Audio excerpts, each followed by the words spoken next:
Everyone needs some wound closure devices in their first aid kit. I don't understand why most first aid kits don't come with these to begin with, as they are so powerful. And I am thrilled that Senvok gifted me this pack, as I've already tried some of their wound closure devices and they work so well. Let me show you. Now this is a pretty cool kit, as you get a lot of elements here. You get very clear instructions, and you'll want to clean the wound to begin with.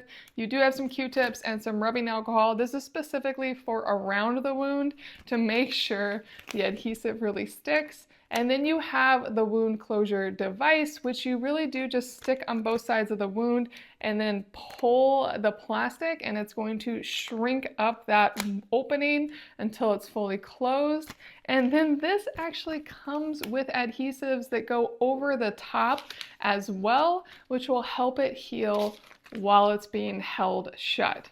Now, whether you use this to heal wounds on your own at home, or if you're camping or are away and can't get to a doctor's office quickly, this is a fantastic way to close something up quickly and then get professionally treated.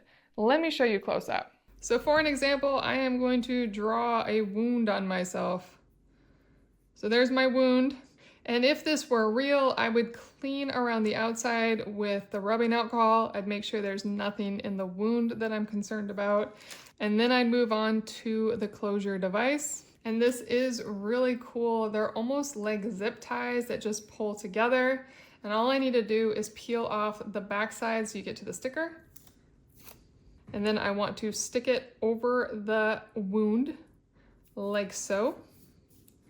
And then I can just pull these. Now this is harder since I'm doing this to myself with only one hand.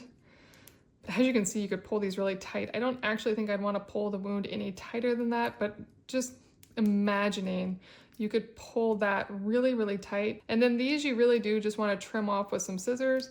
But in a pinch, I do find that they're not very hard to break off either. You just kind of bend them back and twist them. This would really depend on how painful the wound is. In general, I do not think you'd be able to twist these off if someone was really hurting here. And then once I have those trimmed off, to keep this open wound protected, then I'd put this over the top. And this really is just a nice, big, sterile gauze bandage. Really nice and clean. Just put that right over. And now we're fully protected, closed up, ready to go. This is a really nice stitchless closure device. I'm so glad they gifted these to me. The rest of these are going in my first aid kit.